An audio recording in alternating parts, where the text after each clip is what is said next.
نحمده ونصلي ونسلم على حبيبه الكريم أما بعد فأعوذ بالله من الشيطان الرجيم بسم الله الرحمن الرحيم وكم من فئة قليلة غلبت فئة كثيرة بإذن الله صدق الله مولانا العظيم وبلغنا رسوله النبي الأمين الحبيب الكريم ونحن على ذلك لمن الشاهدين والشاكرين والحمد لله رب العالمين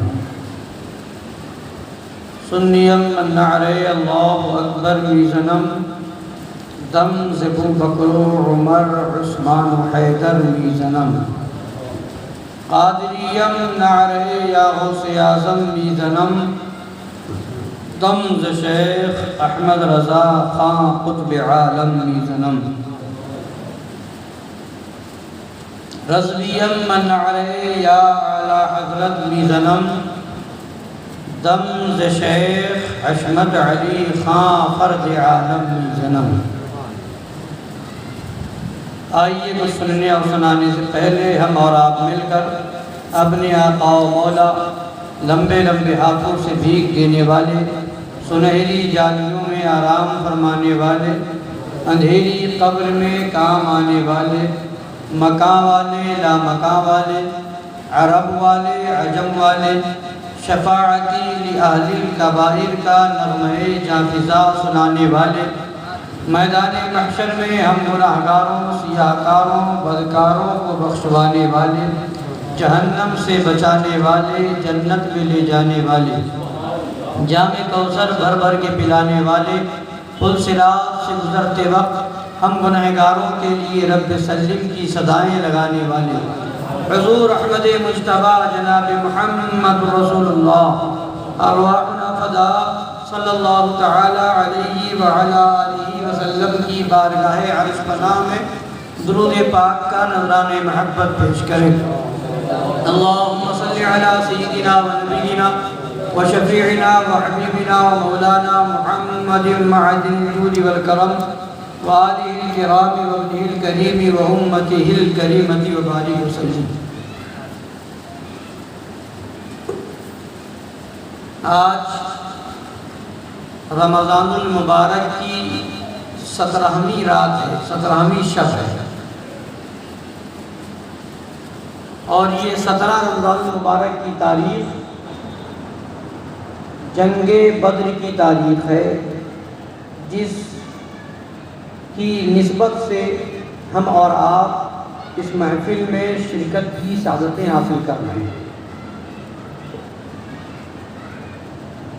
اور یہ انہی بدر میں شامل صحابہ اور دیگر صحابہ کرام رضی اللہ تعالی عنہم کی قربانیوں کا صدقہ ہے کہ ہم تک اسلام پہنچا ہے بے شک وہ ہمارے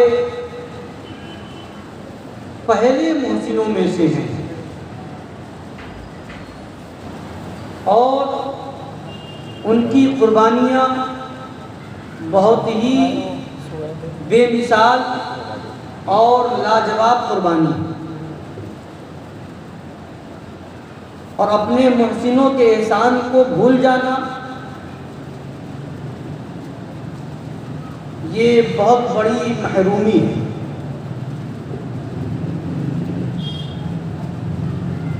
سرکار اعلیٰ حضرت امام اہل سنت مجدد اعظم دین و ملت عظیم البرکت رفیع الدرجت آقائے نعمت سرکار اعلیٰ حضرت فاضل بریلوی رضی اللہ تعالی عنہ فرماتے ہیں جان نثاران بدر و احد پر درود جان نثاران بدر و احد پر درود حق گزاران بیعت پہ لاکھوں سلام حق گزاران بیعت پہ لاکھوں سلام سرکار مظہر اعلیٰ حضرت شیر بے شہ اہل سنت مناظر اعظم الاطلاق سیدی آقائی مولائی ملجائی علامہ شاہ مفتی ابو الفتح محمد حشمت علی خان قادری برکاتی رضوی لکھنوی ثم پیلی بھیتی رضی اللہ تعالیٰ عنہ بہت درد بھرے انداز میں ارشاد فرماتے ہیں، وہی گلشن صحابہ نے جسے خونوں سے سینچا تھا، اجاڑا جا رہا ہے اب تو ہے ابرِ سخا اٹھیے۔ آج ہمارے اندر، ہماری قوم میں جو بے حسی پائی جاتی ہے اور دین کے معاملے میں لاپرواہی پائی جاتی ہے، یہ نتیجہ اس بات کا ہے کہ ہم نے اپنے بزرگوں کی تاریخ بھلا دی۔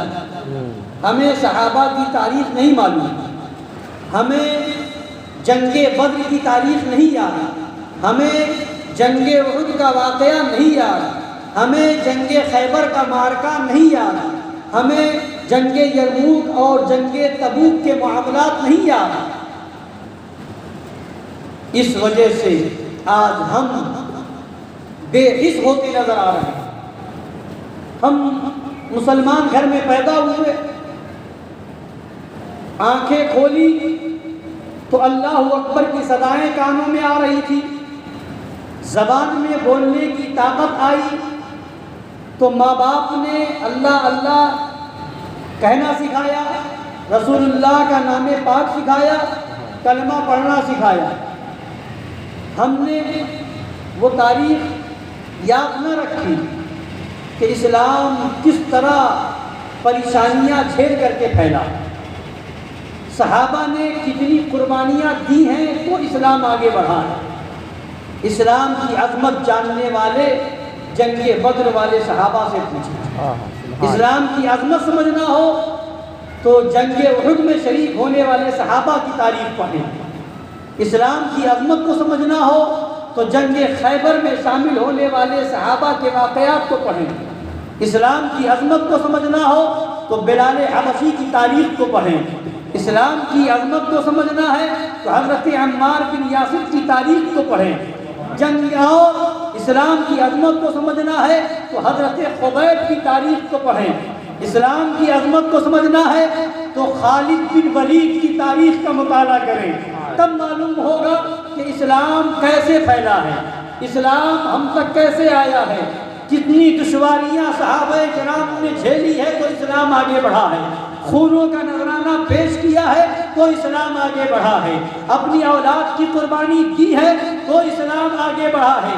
خاندان کو چھوڑا ہے تو اسلام آگے بڑھا ہے، مال و دولت کو قربان کیا ہے تو اسلام آگے بڑھا ہے، سر اور تن من دھن کی بازی لگائی ہے تو اسلام آگے بڑھا ہے، گرم ریت پر سو کر کے اور گرم پتھر سینے پر رکھ کر کے تکلیفیں برداشت کی ہیں تو اسلام آگے بڑھا ہے، اور جنگ کے لیے جب گئے تو دریا پار کرنے کے بعد کشتی کو آگ لگا دی ہے کہ ہمیں پلٹ کے نہیں جانا ہے، اسلام پر اپنی جان دے دینی ہے۔ جب ایسی قربانیاں صحابہ نے دی ہے تو اسلام ہم تک پہنچا ہے، یہ اسلام آسانی سے نہیں پہنچا۔ تبھی تو کہنے والے نے کہا آہ اسلام تیرے چاہنے والے نہ رہے، افسوس آہ اسلام تیرے چاہنے والے نہ رہے، جن کا تو چاند تھا افسوس وہ حالے نہ رہے۔ تو وہی سرکار مظہر اعلیٰ حضرت نے جو فرمایا کہ وہی گلشن صحابہ نے جسے خونوں سے سینچا تھا۔ کس طرح سے خونوں سے سینچا گیا اس گلشن کو، گلشن اسلام کو؟ اگر اس تاریخ کو، صحابہ کی تاریخ کو ہم پڑھیں گے، یاد رکھیں گے تو ایمانی جذبہ ہمارا ٹھنڈا نہیں ہوگا، ایمانی جوش کبھی ٹھنڈا نہیں ہوگا، اس میں اور حرارت پیدا ہوگی اور حوصلہ بلند ہوتا نظر آئے گا۔ حضرات گرامی، جنگ بدر اسلام کی پہلی جنگ ہے، 2 ہجری ہے، ہمارے اور آپ کے آقا صلی اللہ علیہ وسلم ہجرت کر کے مکہ شریف سے مدینہ شریف جا چکے ہیں، 2 سال گزرے ہیں، اور اسی 2 ہجری میں رمضان المبارک کا روزہ بھی فرض ہوا ہے، روزہ فرض ہو چکا ہے، رمضان المبارک کا مہینہ آ چکا ہے، کفار مکہ طرح طرح سے مسلمانوں کو تنگ کر رہے تھے، مسلمان مدینہ منورہ میں تھے اور ان کے اوپر اذیتیں پہنچائی جا رہی تھی، کبھی ان کے مال کو لوٹا جا رہا تھا، کبھی جب مدینہ منورہ کے مسلمان حضرات انصاری صحابہ کرام جب وہ چراگاہ میں بکریاں لے جاتے تھے تو وہ لوگ بکریاں چوری کر کے لوٹ مار کر کے لے جایا کرتے تھے. اس طرح سے مسلمانوں کو تنگ کیا جا رہا تھا. میرے آقا صلی اللہ علیہ وسلم کو معلوم ہوا کہ کفار قریش کا ایک قافلہ تجارت کے لیے گیا ہوا ہے، واپس آنے والا ہے، مدینہ شریف کے قریب سے وہ گزرنے والا ہے، اور یہ لوگ آئے دن مسلمانوں کو تنگ کرتے ہیں، پریشان کرتے ہیں. تو کیوں نہ ان کے قافلے کو روک کر کے ان کا بدلہ لیا جائے، ان کو مزہ چکھایا جائے، تاکہ ان کی سمجھ میں بھی آئے کہ مسلمان کوئی کمزور نہیں ہے، کم تعداد میں ضرور ہیں مگر کمزور نہیں ہیں، ان کے حوصلے بہت بلند ہیں. جب یہ معاملہ ہوا اور ادھر وہ قافلہ کافروں کا جو تجارت سے لوٹ رہا تھا اسے خبر ہو گئی، وہ قافلہ دوسرے راستے سے واپس چلا گیا. مگر ادھر مکہ والوں کو خبر ہو گئی، کفار قریش کو خبر ہو گئی کہ یہ ہمارے قافلے پر حملہ کرنا چاہتے ہیں. ادھر سے یہ لوگ بھی نکل پڑے اور عمرو بن حضرمی مارا جا چکا تھا مسلمانوں کے ہاتھ سے. اس کے وجہ سے اس کے قبیلوں میں خون کا بدلہ، خون لینے کے لیے ایک الگ طریقے سے جذبہ پایا جا رہا تھا. تو ایک وہ بھی اتاولے تھے کہ جنگ ہوگی، ہم اپنے عمرو بن حضرمی کا بدلہ لیں گے. اس طریقے سے نوبت پیش آئی. ادھر مدینہ منورہ سے ہمارے اور آپ کے آقا صحابہ کرام کو لے کر کے 80 میل کے فاصلے پر ایک جگہ ہے جس کا نام بدر ہے. اس کو بدر اس لیے کہتے ہیں کہ وہاں ایک کنواں تھا، اس کنواں کے مالک کا نام بدر تھا، اسی کے نام پر اس گاؤں کا نام بھی بدر ہو گیا. مدینہ منورہ سے 80 میل کے فاصلے پر ہے. ادھر سے کافروں کی جماعت وہاں پہنچی اور کافروں نے پہلے جا کر کے وہاں پڑاؤ کیا اور وہاں پر جو پکی زمین تھی، صحیح جگہ تھی، اس پر قبضہ کر لیا اور جہاں کنواں تھا ان کنووں پر قبضہ کر لیا. جب ہمارے اور آپ کے آقا صلی اللہ علیہ وآلہ وسلم صحابہ کرام کو لے کر کے وادی بدر میں پہنچے تو وہاں ریتیلی زمین پر آپ نے قیام فرمایا. صحابہ کرام میں سے ایک صحابی آ کر کے عرض کرتے ہیں، یا رسول اللہ علیہ الصلوۃ والتسلیم، یہ جگہ جو آپ نے منتخب فرمائی ہے ریتیلی زمین ہے، یہاں گھوڑا اگر دوڑے گا تو اس کا پیر ریت میں پھنس جائے گا، ہم چلیں گے تو ہمارے پیر ریتوں کے اندر گھستے چلے نظر آ رہے ہیں. یا رسول اللہ، یہاں قیام کرنے کا حکم اللہ کی طرف سے ہوا ہے، وحی الہی نازل ہوئی ہے، یا آپ نے اپنی تدبیر سے اس کو اختیار فرمایا ہے، تدبیر جنگ سے اختیار فرمایا ہے؟ سرکار نے ارشاد فرمایا کہ اس کے تعلق سے کوئی وحی نازل نہیں ہوئی ہے.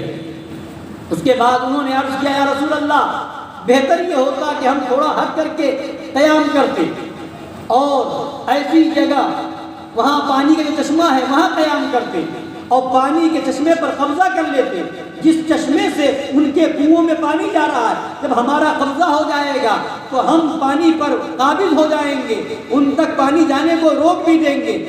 سرکار نے اس کو پسند فرمایا اور اس کے بعد چشمے پر قبضہ ہو گیا. پھر اللہ کی طرف سے اسی میدان میں بارش ہو گئی. بارش کا ہونا تھا کہ منظر بدل گیا. ریتیلی زمین پر جب بارش ہوئی تو بارش کی وجہ سے ساری ریتیلی زمین بالکل سخت ہو گئی، ریت اور گرد و غبار سب جم گئے، اور ادھر جو کافروں کی زمین تھی جہاں وہ پڑاؤ ڈالے ہوئے تھے وہ سب کیچڑ سے بیکار ہو گئی زمین. اب نقشہ بدل گیا. انہوں نے جس مقصد سے قبضہ کیا تھا ان کا مقصد غلط ہوتا نظر آیا، ان کا مقصد فوت ہوتا نظر آیا. اور ادھر صحابہ کرام جہاں قیام پذیر تھے وہ زمین بارش کی وجہ سے ریتیلی زمین سخت ہو گئی اور جنگ کے لیے بہتر ثابت ہو گئی. اسی کو اللہ تبارک تعالیٰ نے قرآن پاک میں فرمایا، وَيُنَزِّلُ عَلَيْكُم مِّنَ السَّمَاءِ مَاءً لِيُطَهِّرَكُم. جب بارش نازل ہونے لگی تو صحابہ کرام نے جگہ جگہ حوض بنا دیا اور بارش کا پانی اس میں اکٹھا ہو گیا کہ اس سے نہائیں گے، وضو کریں گے اور پاکی حاصل کریں گے اور جانوروں کو پلائیں گے. تو خداوند قدوس فرماتا ہے، وَيُنَزِّلُ عَلَيْكُم مِّنَ السَّمَاءِ مَاءً لِيُطَهِّرَكُم. اب اللہ تبارک تعالیٰ نے تم پر آسمان سے پانی نازل فرمایا تاکہ تم پاکی حاصل ہو، تاکہ تمہیں وہ پاک کر دے۔ تو بہرحال اب میدان بدر میں جب آقا تشریف لائے، صبح جنگ ہونی ہے، میرے آقا صلی اللہ علیہ وسلم رات میں دعا فرما رہے ہیں، اے مولا اپنے ان بندوں کو ان کافروں پر غالب فرما دے، ان کو فتح عطا فرما دے۔ اور اپنے چند صحابہ کرام کو لے کر کے میرے آقا صلی اللہ تعالی علیہ وسلم میدان بدر میں تشریف لے گئے رات میں، اور اپنے ہاتھ میں سرکار کے ہاتھ میں عصائے مبارک تھا، اس عصا سے سرکار نے نشان کھینچنا شروع کیا اور فرمایا ھذا مصرع فلان، ھذا مصرع فلان، ھذا مصرع فلان، یہاں فلاں کافر مارا جائے گا، یہاں فلاں کافر مارا جائے گا، یہاں فلاں کافر قتل کیا جائے گا، یہاں ابو جہل کی لاش ہوگی، یہاں عتبہ کی لاش ہوگی، یہاں شیبہ کی لاش ہوگی۔ ابھی جنگ نہیں ہوئی ہے، جنگ کل ہونے والی ہے، مگر رات کی تاریکی میں آقا نشان کھینچتے نظر آ رہے ہیں۔ کہاں ہے وہ عقل کے اندھے دیو کے بندے جو کہتے ہیں نبی کو دیوار کے پیچھے کا علم نہیں؟ نبی جنگ بدر میں پہنچ کر کے دنیا کو بتا رہے ہیں ابھی جنگ نہیں ہوئی ہے، مگر نبی نشان بتا رہے ہیں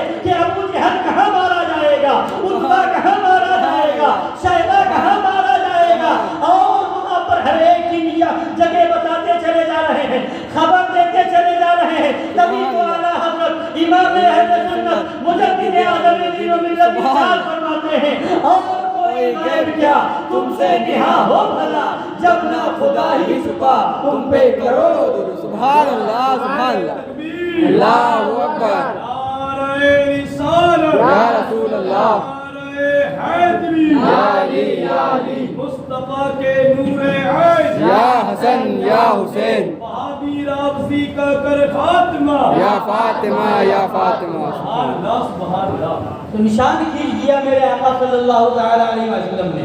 حضرت عمر فاروق اعظم رضی اللہ تعالی عنہ ارشاد فرماتے ہیں اللہ کی قسم، قسم اس ذات کی جس نے نبی پاک صلی اللہ علیہ وسلم کو حق کے ساتھ بھیجا، سبحان اللہ، نبی نے جو جو پتہ بتایا، جگہ بتائی تھی، اس سے ایک انچ بھی، ایک بالش بھی، تھوڑا سا بھی نہ ادھر نہ ادھر کوئی کافر مرا۔ جہاں جہاں میرے آقا نے نشان بتایا تھا وہیں وہیں وہ کافر مر کر کے اس کی لاش گرتی نظر آئی۔ سبحان اللہ، سبحان اللہ۔ حضرات گرامی، اب وہ جنگ بدر، اسی جنگ بدر میں میرے آقا صلی اللہ علیہ وسلم صفوں کو درست کروا رہے تھے، سبحان، صفے لگوا رہے تھے، تو ایک صحابی حضرت ثواب ہیں،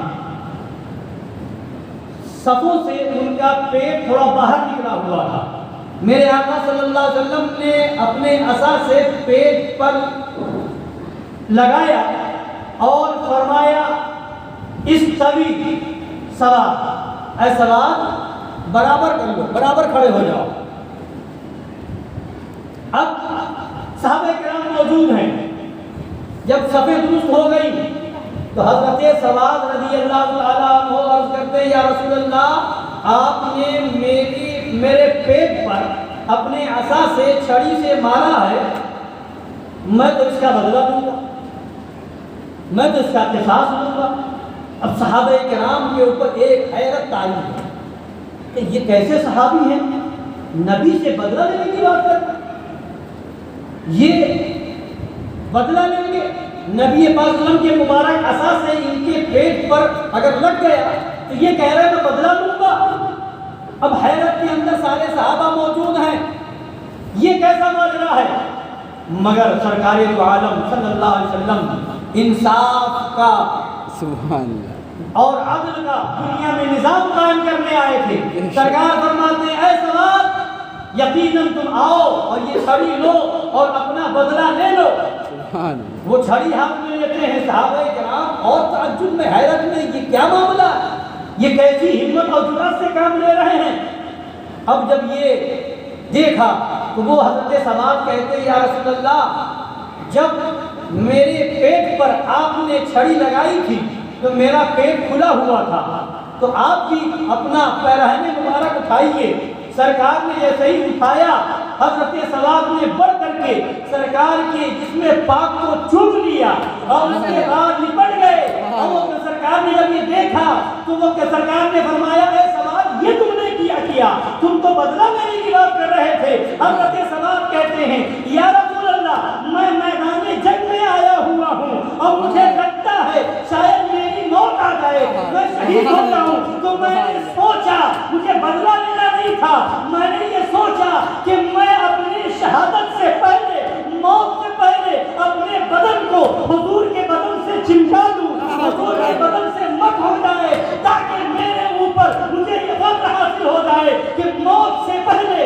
انتقال سے پہلے مجھے یہ شرف ملا تھا کہ حضور کے بدن سے میرا بدن ٹچ ہو گیا۔ سبحان اللہ سبحان اللہ، میں یہ فخر حاصل کرنا چاہ رہا تھا، سبحان اللہ۔ میرا مقصد کوئی بدلہ لینا نہیں تھا، تو وہ صحابہ کرام کا عشق تھا، یہ ان کی محبت تھی کہ موت قریب دیکھ رہے ہیں مگر تمنا یہ ہے کہ حضور کے جسم پاک سے میرا جسم مت ہو جائے، مجھے حضور کے جسم کی برکتیں مل جائیں۔ حضرات گرامی اب جنگ بدر جب ہو رہے شروع ہونے سے پہلے میرے آقا صلی اللہ علیہ وسلم خدا کی بارگاہ میں دعا کر رہے ہیں، دعاؤں کے لیے ہاتھ اٹھا رہے ہیں اور اس طرح رفقت انگیز دعا کرنے لگے کہ میرے آقا صلی اللہ علیہ وسلم کی چادر مبارک دو سے پاک سے نیچے آنے لگی، نیچے آ جاتی تھی بار بار۔ حضرت صدیق اکبر چادر مبارک کو اٹھا کر کے رکھتے، بار بار نیچے آ جاتی تھی۔ اس طرح رفقت کے ساتھ دعا فرما رہے تھے، کبھی سجدے میں جا کر کے دعا کر رہے ہیں۔ آقا عالم صلی اللہ علیہ وسلم کی دعا ایسی ہے، تاریخ میں ایسی دعا کسی کی نہیں ہوگی اور ایسی دعا کوئی اور کر بھی نہیں سکتا ہے۔ یہ صرف شان میرے نبی صلی اللہ علیہ وسلم کی ہے، یہ صرف محبوبیت میرے آقا کی ہے خدا کی بارگاہ میں۔ اس انداز محبوبانہ میں اگر کوئی دعا کر سکتا ہے تو وہ صرف نبی کی ذات ہے، وہ صرف امام الانبیاء کی ذات ہے۔ آقا دعا کرتے ہیں مولا یہ چند نفوس میدان بدر میں آئے ہوئے ہیں، اگر یہ ہلاک ہو گئے تو پھر تیری عبادت کبھی نہ ہو سکے گی، تجھے کوئی تیری عبادت نہ کرے گا۔ یہ دعا کون کر سکتا ہے کہ تیری عبادت کبھی نہ ہوگی، تو تیری عبادت کوئی نہ کرے گا اگر یہ ہلاک ہو گئے، اگر انہیں فتح حاصل نہ ہوئی۔ یہ صرف اور صرف امام الانبیاء کی ذات ہے جو اس انداز محبوبانہ میں خدا کی بارگاہ میں دعا کر رہے ہیں۔ حضرت صدیق اکبر نے جب دیکھا تو اپنا دست مبارک رکھ کر کے بڑے بڑے ادب سے عرض کیا یا رسول اللہ، اللہ نے آپ سے وعدہ فرما دیا ہے یقیناً فتح حاصل ہوگی۔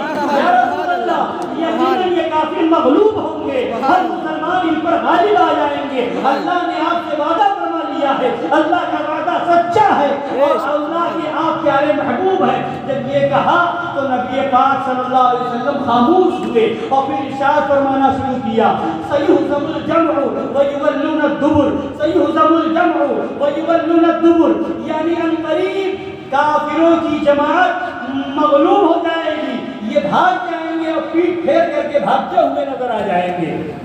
یہ سرکار نے فرمانا شروع کیا۔ اب جب جنگ ہو رہی ہے تو حضرات بہت مختصر کچھ باتیں سنیے تاکہ ایمان و عقیدے کو جلا پیدا ہو، ایمان و عقیدے میں توانائی پیدا ہو اور ولولہ پیدا ہو۔ صحابہ کرام ذرا سوچئے، آج ہم روزہ رکھ کر کے تھوڑا بہت کام نہیں کر پاتے ہیں، وہاں روزے کی حالت میں رمضان کے مہینے میں جنگ کرنے پہنچ گئے۔ ہم روزہ رکھ کر کے تھوڑی سی محنت کا کام کرنا ہمارے لیے مشکل ہو جاتا ہے۔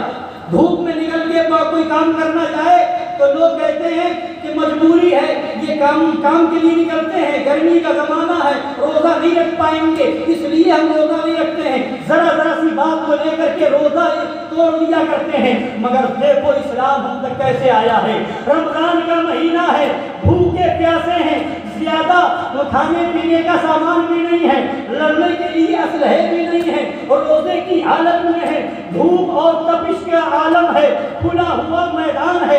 ایسے عالم میں تلوار لے کر کے میدان میں جب کوئی جاتا ہے تو پہلوان جب پہلوانی کرنے جاتا ہے تو پہلے اچھی طرح سے کھا لیتا ہے، پہلے اچھی طرح سے پی لیتا ہے، طاقت بنا لیتا ہے، پھر میدان میں اترتا ہے. اور ادھر کافروں کی طرف کیا معاملہ تھا، تلواریں بھی خوب ہیں، نیزے بھی خوب ہیں، اسلحے بھی خوب ہیں، اور ایک ایک دن میں کئی کئی اونٹ ذبح کر کے وہ لوگ کھا لیا کرتے تھے. جہاں وہاں پہنچتے تھے تو باری باری بڑے بڑے کافر جو تھے وہ اپنے اپنے اونٹ لا کر کے ذبح کرتے تھے اور اپنے لشکر کو کھلاتے تھے. ذرا سوچئے، روزے کی حالت ہے، دن میں دھوپ نکلی ہوئی ہے، گرمی سخت ہے، اور ادھر ہزاروں کی تعداد میں کافر ہے، اور ادھر 313 ہے، اور ادھر جو ہے اسلحے ہی اسلحے ہیں، اور ادھر اسلحے بہت کم ہیں. ادھر خوب بھوک سے کھا کر کے شکم سیر ہے، اور ادھر جو ہے صحابہ کرام کی جماعت جو ہے بھوکی نظر آ رہی ہے بظاہر. اس کے بعد بھی میدان جنگ میں آئے ہوئے ہیں، 1000 کا مقابلہ 313 کرنے آئے ہوئے ہیں. یہ کیسا انداز جنگ ہے، یہ کیسا نقشہ جنگ ہے، ذرا سوچئے تو صحیح. حضرات گرامی، مگر وہ عاشقان رسول تھے، وہ سچے نبی کے چاہنے والے تھے، اس لیے انہوں نے یہ نہیں دیکھا کہ ہمارے پاس تلوار ہے یا نہیں ہے، انہوں نے یہ نہیں دیکھا کہ ہمارا پیٹ بھرا ہے یا نہیں ہے، انہوں نے یہ نہیں دیکھا کہ ہم روزے کی حالت میں ہیں، طاقت کہاں سے آئے گی. وہ جانتے تھے کہ مسلمانوں کی سب سے بڑی طاقت ہے تو خدا و رسول کی ذات پہ بھروسہ ہے. اگر آقا ہمارے ساتھ ہیں تو ہمیں کسی اور کی فکر کی ضرورت نہیں ہے. تلوار ہو نہ ہو، نیزہ ہو نہ ہو، اسلحہ ہو نہ ہو، بھوک روزے کی حالت میں بھی ہوں گے. آقا کی دعا ہو گئی ہے، آقا نے دعا کر دی ہے. اب کوئی طاقت دنیا کی نہیں ہے جو ہمیں زیر کر سکے.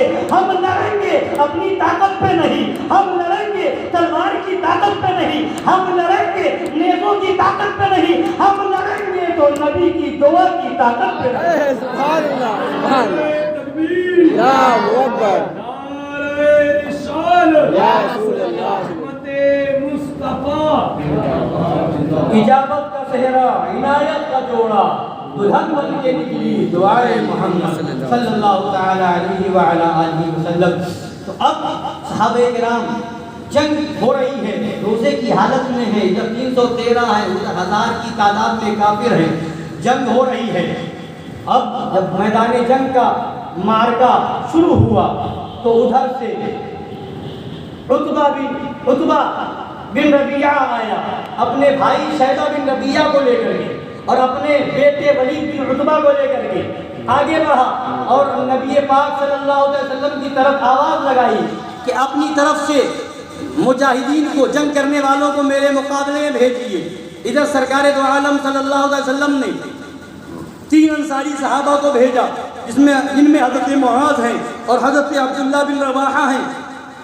3 حضرات نکلے، میدان میں آئے تو ان لوگوں نے، عتبہ نے پوچھا کہ تم لوگ کون ہو، کہاں سے تعلق رکھتے ہو؟ ان حضرات نے بتایا ہم مدینہ منورہ کے رہنے والے ہیں، ہمارا تعلق قبیلہ انصار سے ہے. تو وہ لوگ، یہ حضرات جو تھے وہ کھیتی وغیرہ کیا کرتے تھے، وہ لوگ اس کو کمتر سمجھتے تھے ایسی چیزوں کو. تو اس نے کہا، عتبہ نے آواز دی کہ ہمارے مقابلے میں اشراف قریش کو بھیجیں، ان لوگوں سے مقابلہ کرنا ہماری توہین ہے، ہم مقابلہ کریں گے تو قریشیوں سے مقابلہ کریں گے، لہذا آپ اپنی طرف سے اہل قریش میں سے چند سپاہیوں کو بھیجیں. ادھر نبی پاک صلی اللہ علیہ وسلم نے اپنے چچا حضرت حمزہ کو بھیجا اور حضرت علی کو بھیجا اور حضرت عبیدہ کو بھیجا. یہ تینوں حضرات جب میدان میں آئے اور لوہے کا لباس پہنے ہوئے تھے، اوپر سر کے اوپر کھوت پہنے ہوئے تھے جس سے جو ہے چہرہ ڈھکا ہوا تھا. اب جب یہ دیکھا تو وہ پہچان نہ سکے. تو عتبہ نے کہا کہ آپ لوگ کون ہیں؟ پہچان نہ پائے. ان حضرات نے اپنا نام بتایا. حضرت حمزہ نے، حضرت علی نے، حضرت عبیدہ نے جب بتایا تو وہ کہتا ہے کہ ہاں اب میرے مقابلے میں اشراف قریش آئے ہیں، اب میں جنگ کروں گا، اب میں لڑائی کروں گا، اب میں قتال کروں گا. اب جب یہ ہونا جنگ شروع ہوئی تو حضرت حمزہ جو ہے، حضرت حمزہ عتبہ کے مقابلے میں گئے اور حضرت علی رضی اللہ تعالیٰ عنہ ولید کے مقابلے میں آئے اور حضرت عبیدہ جو ہے وہ شیبہ کے مقابلے میں گئے۔ اب ان حضرات نے جب جنگ کی تو چند ہی لمحے میں حضرت علی نے حضرت ولید بن عتبہ کو مار کر کے ڈھیر کر دیا، اور حضرت حمزہ نے عتبہ بن ربیعہ ولید کے باپ کو مار کر کے وہیں پر ڈھیر کر دیا، اور حضرت عبیدہ کے اوپر وہ شیبہ ذرا غالب آ گیا۔ حضرت عبیدہ خون سے لہو لہان ہو گئے، یہاں تک کہ آپ کے پائے اقدس کی پیر شریف کی جو ہے ہڈی بھی ٹوٹ گئی اور مغز باہر نکل آئے۔ حضرت علی نے جب یہ منظر دیکھا تو فوراً جھپٹ کر کے ولید کو مارنے کے بعد ادھر بڑھ گئے اور اس کے بعد شیبہ کو مار کر کے فنا کے گھاٹ اتار دیا۔ یہ جنگ کا معرکہ شروع ہوا، اس طرح سے عتبہ بھی مار دیا گیا، شیبہ بھی مار دیا گیا، ولید بن عتبہ بھی مار دیا گیا۔ اب جب میدان جنگ کے اندر حضرت عبد الرحمن بن عوف بھی ہیں، آ کر کے دو صاحبزادے، دو چھوٹے چھوٹے بچے، نو عمر بچے آتے ہیں، دونوں طرف کھڑے ہو جاتے ہیں۔ عبد الرحمن بن عوف سے ایک کان میں حضرت معاذ پوچھتے ہیں کہ چچا یہ بتائیے کہ ابو جہل کون ہے، دوسرے کان میں دھیرے سے حضرت معوذ پوچھتے ہیں کہ چچا یہ بتائیے ابو جہل کون ہے۔ اب دونوں اس طرح پوچھ رہے ہیں، یہ حضرت معاذ یہ سوچ رہے ہیں کہ میرے بھائی کو خبر نہ ہو جائے، وہ اس طرح پوچھ رہے ہیں کہ وہ نہ سن لے۔ تو حضرت عبد الرحمن بن عوف فرماتے ہیں کہ میرے شہزادو، اے بیٹو یہ تو بتاؤ کہ ابو جہل کو جان کر کے کیا کرو گے؟ تو ان دونوں شہزادوں نے جواب دیا کہ میں نے سنا ہے کہ وہ بدبخت میرے آقا کی شان میں گستاخی کرتا ہے، بے ادبی کرتا ہے، اور میں نے جس دن سے یہ سنا ہے میں نے قسم کھا لی ہے کہ جب جنگ ہوگی تو ابو جہل کا مقابلہ میں کروں گا، یا تو اسے مار دوں گا یا اپنی جان دے کر کے شہادت کا جام پی لوں گا۔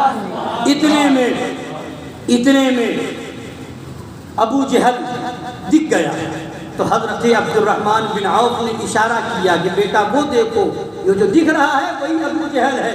اب جب اتنا سنا تو دونوں شہزادے، دونوں حضرت عفرا کے شہزادے تھے، اور حضرت عفرا وہ خوش نصیب صحابیہ ہیں جن کے 7 بیٹے میدان جنگ میں آئے ہوئے تھے، اور جب وہاں پہنچے دونوں جھپٹ پڑے اور دونوں نے اس طرح سے حملہ کیا، ننھے ہاتھوں سے اس طرح سے مارنا شروع کیا کہ ابو جہل تاب نہ لا سکا، اور دونوں نے وہیں پر ابو جہل کو مار کے ذلیل کر کے فنا کے گھاٹ اتار دیا، اور بالکل لہو لہان ہو گیا، وہ گر پڑا۔ ابھی اس میں سانس چل ہی رہی تھی کہ حضرت عبداللہ بن مسعود وہاں سے گزرے، فرمایا اے ابو جہل بتا تیرا کیا حال ہے، تجھے وہ سزا ملی کہ نہیں ملی؟ تو ابو جہل کہتا ہے میں اب اس کا آخری وقت تھا، تھوڑی سی رمق باقی تھی، اس نے کہا میں جان تو دے رہا ہوں، میں جا تو رہا ہوں، مگر افسوس اس بات کا ہے کہ مجھے کسان کے بیٹوں نے مار دیا ہے۔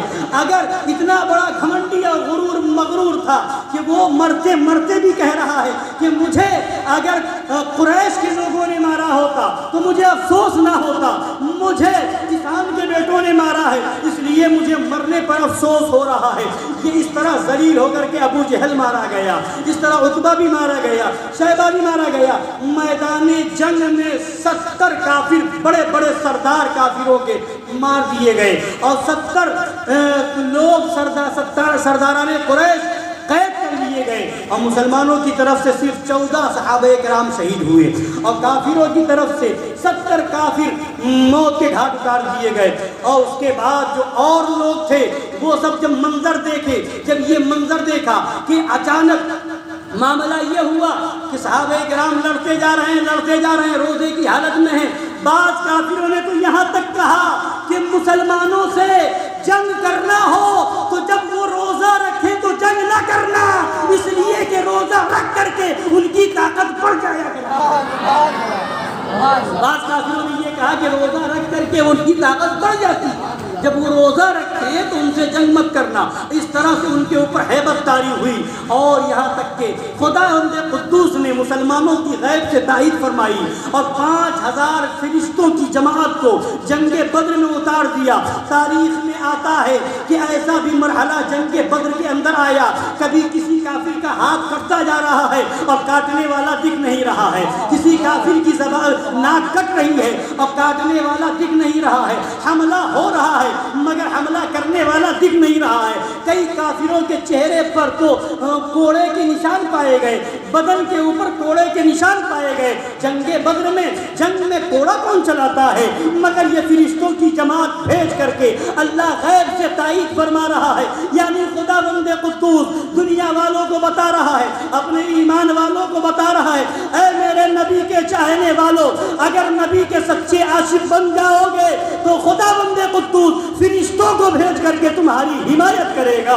تمہاری تائید کرے گا, غیب سے تمہاری مدد ہوتی نظر آئے گی. مگر حضرات گرامی, مسلمانوں کا جب ایمان کمزور ہو جاتا ہے تو وہ طرح طرح کے بہانے بناتے ہیں. حضرات میرے نبی وہ عظمت والے نبی ہیں, وہ خدا کے محبوب و مقبول نبی ہیں کہ میرے آقا دعا کر دیتے سارے کے سارے کافر مسلمان ہو جاتے.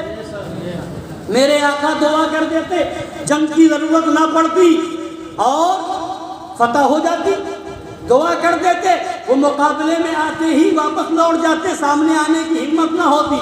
مگر میرے آقا امام الانبیاء ہونے کے بعد بھی, میرے آقا امام المرسلین ہونے کے بعد بھی صحابہ کی جماعت کو لے کر کے میدان میں اتر پڑے ہیں. یعنی کیا معاملہ ہے, کیا ماجرا ہے, یعنی دنیا والوں کو اپنی امت کے لوگوں کو بتا رہے ہیں کہ اے میری امت کے لوگوں دیکھو تم جو ہے تو آج حال کیا ہے ہماری قوم کا, آج ہم تھوڑا سا تانا نہیں برداشت کر پاتے, آج ہم ذرا سی تکلیف نہیں برداشت کر پاتے. ہم یہ سوچتے ہیں کہ اگر واقعی شدت برتیں گے, اگر واقعی سختی برتیں گے, اگر واقعی وہابیوں کو مسجد سے بھگائیں گے, اگر ایسی جگہ شرکت نہیں کریں گے جہاں وہابی ہوگا تو لوگ تانا دیں گے, اچھا یہی ایک سنی ہے, اچھا یہی ایک سنی ہے, ان کے علاوہ کوئی سنی نہیں. اتنی سختی کہاں سے کرنے لگے, اتنی سختی کا کیا حکم ہے معاذ اللہ رب العالمین. آج تم لوگوں کے تانے سن کر کے ہمت کو توڑ لیتے ہو, تمہارا حوصلہ پست ہو جاتا ہے, لوگوں کے دو جملے برداشت نہیں ہو پاتے. نبی کی شان کو دیکھو, امام الانبیاء ہونے کے بعد بھی میدان جنگ میں جا رہے ہیں. صحابہ کی تاریخ کو پڑھو, تم دو لفظ تانے کے نہیں سن پاتے, وہاں تلوار کھانے جا رہے ہیں.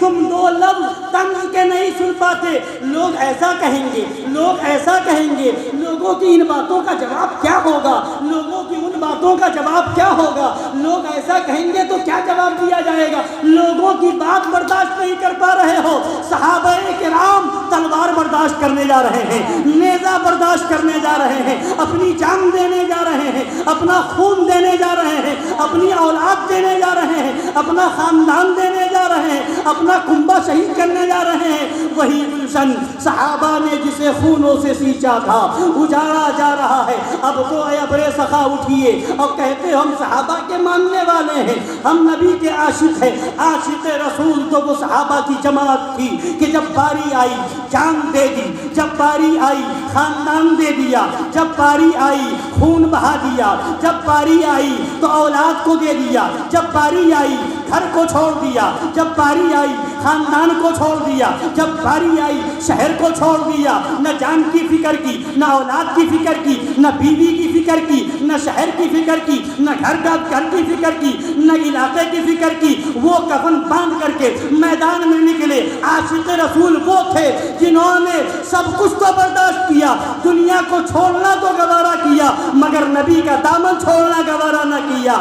تو اگر واقعی نبی کے صحابہ کے ماننے والے ہو, عاشق رسول ہو, تو تمہیں بھی یہ دیکھنا ہوگا, یہ نہ مت دیکھنا بھائی ہے یا باپ ہے, خاندان کا ہے یا رشتہ دار کا ہے, علاقے کا ہے یا محلے کا ہے, شہر کا ہے, آبادی کا ہے یا باہر کا ہے, بلکہ یہ دیکھنا جو نبی کا ہے وہ ہمارا ہے, جو نبی کا نہیں ہے وہ ہمارا نہیں ہے.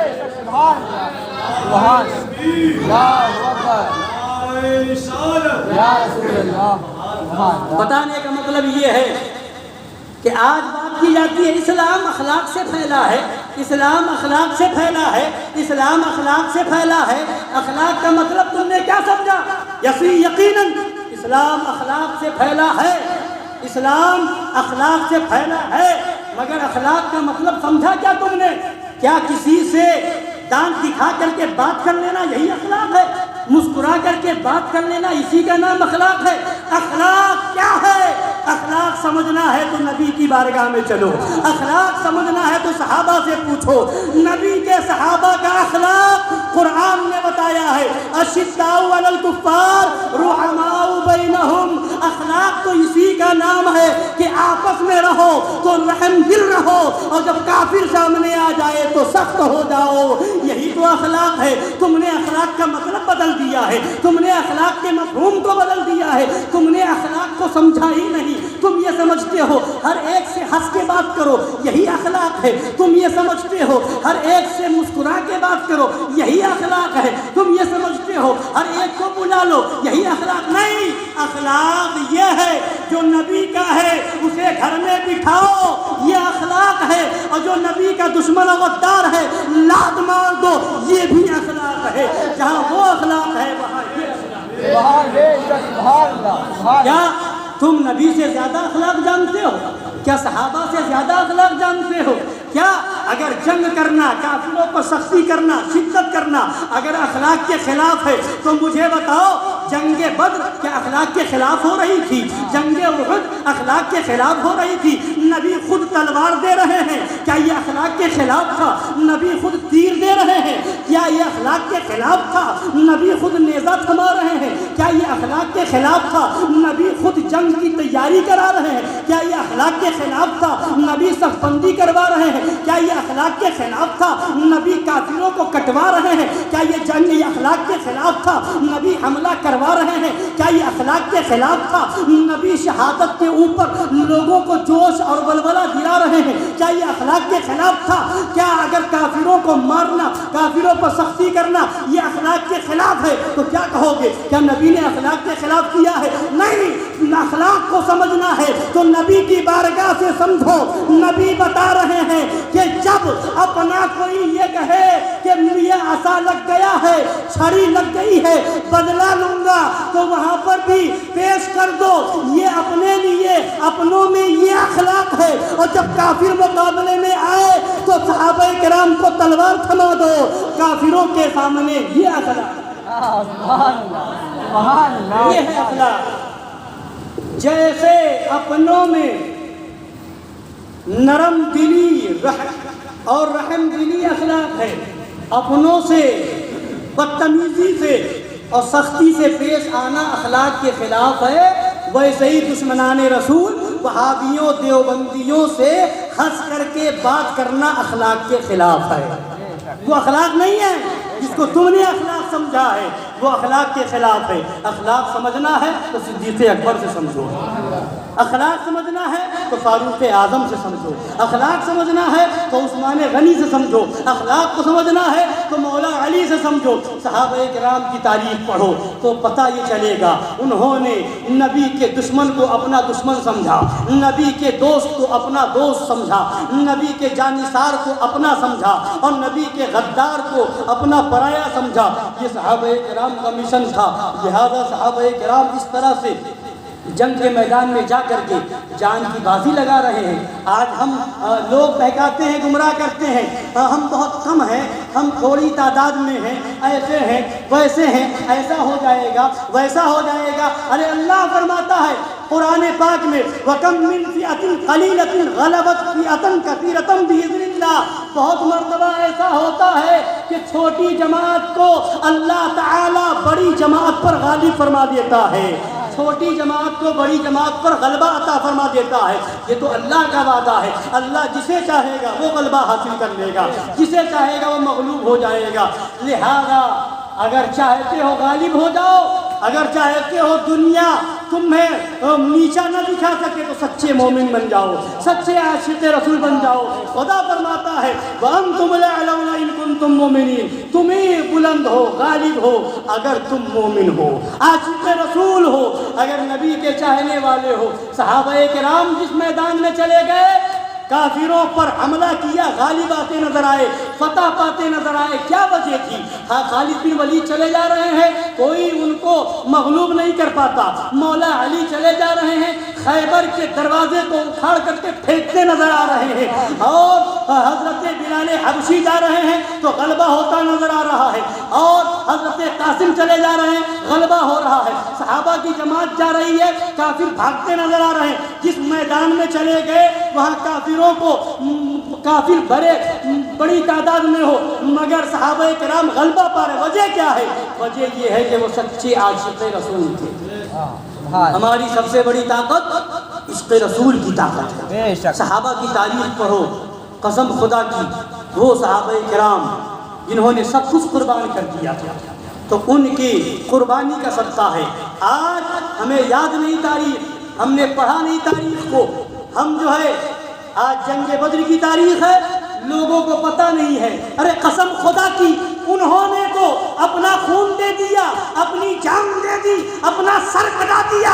ان کے نام پر اگر تم لنگر نہ کر سکو تو شرم سے مر جانا چاہیے۔ ہونا تو یہ چاہیے کہ ہر ایک گھر میں لنگر ہو، ہونا تو یہ چاہیے کہ صحابہ کرام کی اس تاریخ میں ہر گھر سے نیاز اور فاتحہ ہوتی نظر آئے کہ یا میرے سرکار کے صحابہ، آپ نے جو قربانی دی وہ ہم نہیں دے سکتے، مگر آپ کا احسان ہے کہ ہم مسلمان ہیں، آپ کا احسان ہے کہ ہم مومن ہیں، آپ کا احسان ہے کہ ہم تک اسلام پہنچا ہے، لہذا آپ کی بارگاہ میں یہ نذرانہ پیش ہے، آپ کی بارگاہ میں یہ تحفہ پیش ہے۔ ہم ان کا شکریہ زندگی بھر ادا کرتے رہے، تب بھی ان کا شکریہ ادا نہیں کر سکتے۔ آج جنگ بدر کی تاریخ ہے مگر لوگوں کو پتہ نہیں ہے، لوگ سوچتے ہیں کیا کرنا چاہیے۔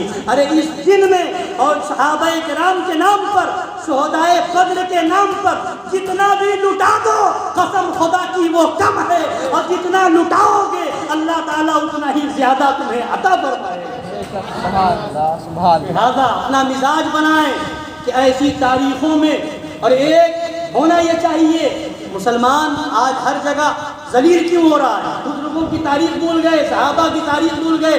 جہاں جب ایسی تاریخ آئے گی، ایک عالی شان و شوکت کے ساتھ چاہیے یہ تھا کہ لنگر بھی کرتے، جشن بھی مناتے، گھروں کو بھی سجاتے، گھر میں بھی فاتحہ ہوتی، روڈ پر بھی فاتحہ ہوتی، جشن بھی منایا جاتا۔ کیوں؟ اور بچوں کو بتایا جاتا، بیٹا حضرت معاذ کی تاریخ پڑھ لو، بیٹا حضرت معوذ کی تاریخ پڑھ لو، بیٹا حضرت خالد کی تاریخ پڑھو، بیٹا حضرت فاروق اعظم کی تاریخ پڑھو۔ اگر بچوں کو یہ تاریخ پڑھا دو گے تو کبھی تمہارا بچہ پلپلا اور سلا کلی نہیں ہوگا، وہ تمہارا بچہ عاشق رسول ہوگا۔ اس لیے کہنے کا مطلب یہ ہے کہ بچوں کو ان بزرگوں کی، صحابہ کی تاریخ پڑھائیں، بتائیں جنگیں کیسے ہوئی ہیں، کیا کیا قربانیاں دی ہیں صحابہ نے تو اسلام ہم تک آیا ہے۔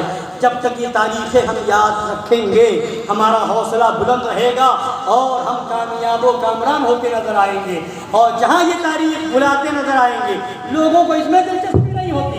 اگر ابھی میچ ہو رہا ہو تو لوگ دوڑتے نظر آئیں گے، اگر کوئی ڈرامہ ہو رہا ہو تو لوگ دوڑتے جائیں گے، اگر کہیں جو ہے میلہ لگ جائے تو لوگ جو دوڑتے ہوئے نظر آئیں گے۔ مگر جس دن کو یوم الفرقان کہا گیا ہے وہ دن جنگ بدر کا دن ہے، جس دن میں اسلام کی پہلی جنگ ہو رہی ہے اور کس انداز میں ہو رہی ہے، کس طرح سے وہ نہتے مسلمان تھے جو کافروں کے مقابلے میں گئے، روزہ رکھ کر کے گئے، بھوک اور پیاس کی حالت میں گئے، اور ادھر 1000 کی تعداد ہے، ادھر صرف 313 ہے، اور اس کے بعد ان کو رتبہ کیا ملا، ان کو مرتبہ کیا ملا؟ ان کا مرتبہ یہ بلند ہو گیا کہ پوری امت میں بدر والے صحابہ سے افضل کوئی نہیں، سارے صحابہ سے، ساری امت سے افضل صحابہ، ساری امت سے افضل صحابہ کرام، اور سارے صحابہ میں افضل بدر والے صحابہ ہیں۔ حضرت جبریل امین بارگاہ نبوی میں حاضر ہوتے ہیں، یا رسول اللہ جس طرح آپ کے بدری صحابہ تمام صحابوں میں صحابہ کرام میں افضل ہیں، ویسے ہی وہ فرشتے جو جنگ بدر میں آئے تھے وہ سارے صحابہ سے، سارے فرشتوں سے افضل ہیں۔ فرشتوں کا مرتبہ اور فرشتوں سے اس لیے بڑھ گیا، ان فرشتوں کا جو جنگ بدر میں آئے تھے، اس لیے کہ جنگ بدر میں آئے تھے اور یہ انعام ملا انہیں، کیوں نہ ملتا؟ روزے کی حالت، رمضان کا مہینہ تھا، بھوک اور پیاس میں تھے، اور ادھر 1000 کی تعداد تھی، ادھر 313 تھے، ادھر اسلحے کے ساتھ تھے، ادھر صحیح طریقے سے اسلحے بھی نہیں ہیں، اور اس کے بعد بھی لڑ رہے ہیں، جنگ کر رہے ہیں، تو اے خدا کی بارگاہ سے انعام کیا ملا؟ رسول پاک صلی اللہ علیہ وسلم فرماتے ہیں، میرے بدری صحابہ تم سے خدا راضی ہے، اور خدا نے فرما دیا ہے اعملوا ما شئتم فقد غفرت لکم۔ اے بدری صحابہ تم آج کے بعد سے جو چاہو کرو، اللہ نے تمہیں بخش دیا ہے، جو چاہو کرو اللہ نے تمہیں بخش دیا ہے۔ تو یہ جنگ بدر میں شامل ہونے والے صحابہ کی تاریخ ہے، یہ ان کا مقام و مرتبہ ہے، یہ ان کی عظمت و رفعت ہے۔ لہذا اے مسلمانوں اپنے بچوں کو بھی بتاؤ جنگ بدر کیا ہے، جنگ احد کیا ہے، جنگ خندق کیا ہے، اور اس تاریخ میں جیسے اسلام کی ایسی تاریخوں میں اپنے اپنے گھروں میں فاتحہ نظر ضرور دلاؤ، اور ہر ایک گھر میں یہ ہونا چاہیے۔ کل 17 تاریخ ہے رمضان المبارک کی، 17ویں شب آ گئی، صبح جو تاریخ ہے یہ 17 تاریخ ہے، ہر گھر میں انشاءاللہ فاتحہ ہو، ہر ایک اپنے وہاں فاتحہ دلائے، اور یہی 17 رمضان حضرت ام المومنین عائشہ صدیقہ رضی اللہ تعالی عنہا کے وصال پاک کی تاریخ ہے، ان کے لیے بھی فاتحہ دلائیں، ان کی بارگاہ میں نظر و نیاز کا نذرانہ پیش کریں، اور جب تک یہ برقرار رہے گا ہمارا انشاءاللہ تبارک و تعالی ایمان برقرار رہے گا، مضبوط ہوتا نظر آئے گا، اور اس وقت جب تک یہ رہے گا خدا کی رحمتیں نازل ہوتی رہیں گی، خدا کی بارگاہ سے نعمتیں ملتی رہیں گی، اور ان بزرگوں کو بھلا دو گے تو خدا کی بارگاہ سے بھی ٹھکرا دیے جاؤ گے، مردود ہو جاؤ گے۔ لہذا صحابہ کرام کا دامن اور اہل بیت کا دامن تھامے رہنا، اور ابھی آنے والی تاریخ 21 رمضان المبارک مولا کائنات کی تاریخ ہے، شیر خدا فاتح خیبر کی تاریخ ہے، اس دن بھی اپنے وہاں فاتحہ دلاؤ، گھروں میں فاتحہ دلاؤ، لنگر کرو، جتنا ہو سکے مولا علی کے نام پر خرچ کرو، اس لیے کہ مولا علی وہ ہے، نبی نے فرما دیا ہے انا مدینۃ العلم وعلی بابھا، بلکہ یہاں تک کہ فرمایا کہ نبی پاک صلی اللہ علیہ وسلم کی بارگاہ سے پوری کائنات کا اختیار اور پاور مولا علی کو دے دیا گیا ہے، جسے جو چاہے دے اور جس سے جو چاہے چھین لے، جسے چاہے ولی بنائے اور جس سے چاہے ولایت چھین لے، یہ سارا اختیار مولا علی کو دیا گیا ہے۔ تو ان کے نام پر جتنا لٹاؤ گے مولا علی کی بارگاہ سے اتنا ملتا نظر آئے گا۔ لہذا اپنے بچوں کو مولا علی کی تاریخ بھی بتاؤ، اور فاتحہ بھی دلاؤ، لنگر بھی کرو، نظر و نیاز بھی کرو، جتنا ہو سکے غریبوں کو دو، فقراء کو دو، محلے میں کھلاؤ پلاؤ، جتنا کرو گے اتنا ہی اللہ برکتیں عطا فرمائے گا۔ اللہ تعالی ہم سب کو بزرگوں کے نقش قدم پر چلنے کی توفیق عطا فرمائے، صحابہ کرام کا سچا ماننے والا بنائے، عاشق اہل بیت بنائے، آمین۔ وما علینا الا البلاغ المبین۔ اہل سنت کا ہے بیڑا پار، اصحاب حضور نجم ہے اور ناؤ ہے اطرت رسول اللہ کی۔ کھڑے ہو کے سلام۔